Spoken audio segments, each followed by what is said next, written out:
Nah, di antara buku yang mungkin boleh kita jadikan ya untuk rujukan ialah kitab Sifat Salat Nabi yang dikumpulkan semua hadis-hadisnya itu oleh Syekh Muhammad Nasiruddin Albani rahmatullahi alaihi. Asalnya satu hadisnya satu saja. Baginda sallallahu alaihi wasallam melihat seorang sahabat dia salat, diperhatikan oleh Nabi. Apa kata Rasulullah? Anta lam tusalli. Ya fulan, kamu tadi belum salat. Dibetulkan oleh Nabi. Diajar langsung dari mula takbiratul ihram sehingga salam. Maka buku itu menjelaskan hadis itu, yaitu petunjuk Nabi kepada orang yang salah cara salam. Itu judul buku itu. Lalu satu persatu dari mula takbir sehingga salam. Para ulama kita telah memberikan definisi salat itu ialah diawali dengan takbir dan diakhiri dengan salam. Okey? Diawali dengan takbir, diakhiri dengan salam. Nah, semuanya kita mesti mengikut kepada baginda sallallahu alaihi wasallam. Alhamdulillah buku itu sangat berguna bagi kita yang tidak punya capability untuk mengkaji seluruh hadis. Dia sudah mengumpulkan. Mula daripada niat. Bagaimana cara niat? Hadis ini bukan satu dua. Sila anda boleh. In English pun ada buku itu. Saya memilikinya buku itu dalam bahasa Inggris dan juga dalam bahasa Arabnya dan juga bahasa Melayu yang sudah diterjemahkan ke dalam bahasa kita. Kita tinggal beli saja buku itu, lalu kita betulkan salat kita selama ini apakah mengikuti atau tidak cara Nabi sallallahu alaihi wasallam. We should concern.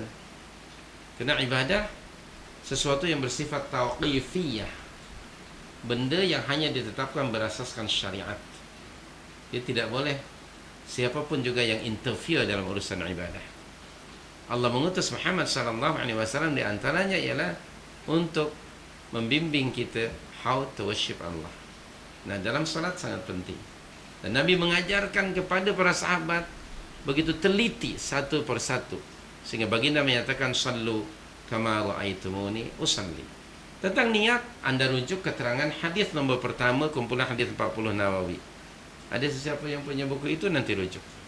Hadis 40 Nawawi nombor yang pertama yang disebutkan oleh Imam Asy-Syafi'i rahmatullahi alaihi pun bahwa ada ibadah qalbiyah, ada ibadah yang menggunakan hati, yaitu niat.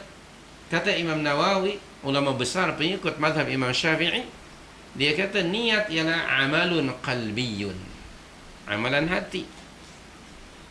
Amalan hati niat itu. Jadi tentang niat talaffuz, tiada bukti yang boleh kita jadikan pegangan mentalaffuzkan ataupun menyatakan niat secara openly. Sebaliknya ia termasuk ibadah qalbiyah, hati. Nabi mengajar kepada kita. Dan kemudian tentang salat mula dari takbir sehinggalah salam, Nabi mengajar. Nah, betulkan. Selama ini sama ada saya mungkin juga anda, kita hanya melaksanakan apa yang kita ketahui dahulu dari ayah dan ibu kita dan sistem yang kita pelajari. Hendaknya saya menyarankan kepada diri saya untuk ada usaha untuk memperbaiki. Karena dalam sistem hidup kita mesti ada ingin penambahbaikan, apa istilahnya? Ya, dalam polis pun ada istilah penambahbaikan. Nah, upgrade. Segala sesuatu mesti diperbaiki. Rumah kita pun kita beli dahulu lalu kita perbaiki kan? Bahkan kadang-kadang direnovate. Kalau rumah boleh nak buat renovation. Tapi kalau agama tak boleh dia. Kita tinggal masuk saja. Dalam urusan ibadah, kita tidak boleh buat innovation and renovation. Tidak boleh buat modification. Sebaliknya kita harus ikut action yang ditunjukkan oleh Nabi. Tapi sallallahu alaihi wasallam itu sekedar, saya tidak menjawab langsung kepada pertanyaan anda, tapi baca buku itu.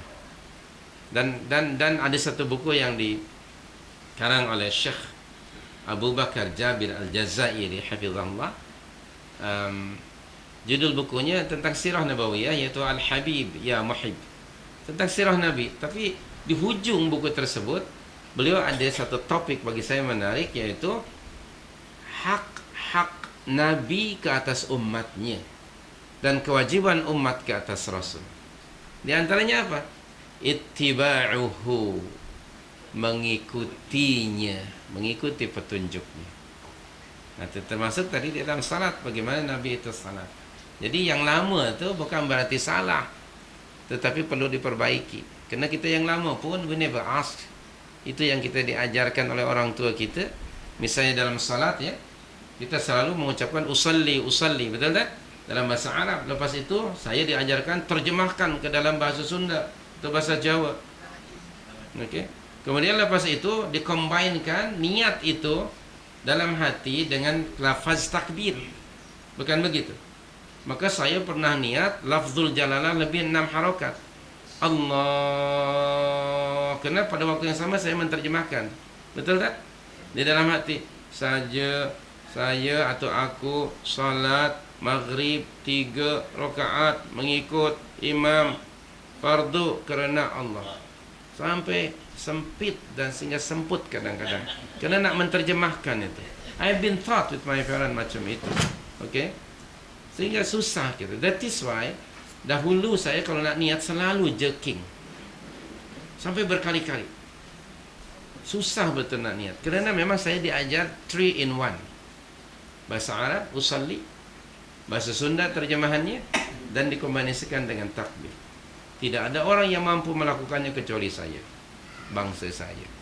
3 in 1. Orang lain tidak mampu. Itu hebat kita dari sudut itu ya. Boleh melakukan 3 dalam 1. Sebelum ada Nestle kita sudah boleh buat 3 dalam 1. Baik. Jadi kita susah. Dan kadang-kadang orang nak bertakbir itu, minta maaf, sesetengah orang ada kalanya imam sudah rukuk dia masih saja nak masuk tu. Subhanallahil karim. Begitu berat. Bagaimana Rasulullah mengajar takbir? Baca buku tadi. Dan buku itu Anda akan dibagi rujukannya di mana hadisnya. Pengarang itu sangat ikhlas dan dia bagi tahu di mana hadis itu terdapat. Anda rujuk hadisnya kata sehingga nombor sekian hadisnya dia bagi tahu. So kita bertahmid, kita mungkin boleh membeli kutubus sittah tapi nak mengcombinkan semua hadis dalam bab umpamanya salat, mungkin kita we have no time untuk itu. Maka Syekh Muhammad Nasruddin Al-Albani rahmatullahi alaihi telah membantu kita untuk memudahkan. Tapi beliau sangat jujur kerana dalam bukunya itu ada nota kaki. Ke hadis itu riwayat siapa, di mana akan terdapat. Di mana terdapat hadis tersebut. Saya harap Anda membeli kutubus sittah. Kumpulan hadis-hadis Rasul yang 6 itu. Sahih Bukhari, Sahih Muslim, Sunan Abu Dawud, At-Tirmidzi, An-Nasa'i dan Ibnu Majah. Anda belilah 6 buku itu. Yang pasti lain-lain. Tapi sekarang kalau Anda beli penerbit Darussalam dari Riyadh, penerbit Darussalam banyak sekali buku yang dia terbitkan. Dia combinekan kutubus sittah tu jadi satu, tebal. Tapi kertasnya sangat berkualitas sekali, nipis dan berkualitas. Nah itu Anda beli itu. Bahkan ada dalam satu CD-ROM. Subhanallahil karim sekarang dengan kemudahan teknologi.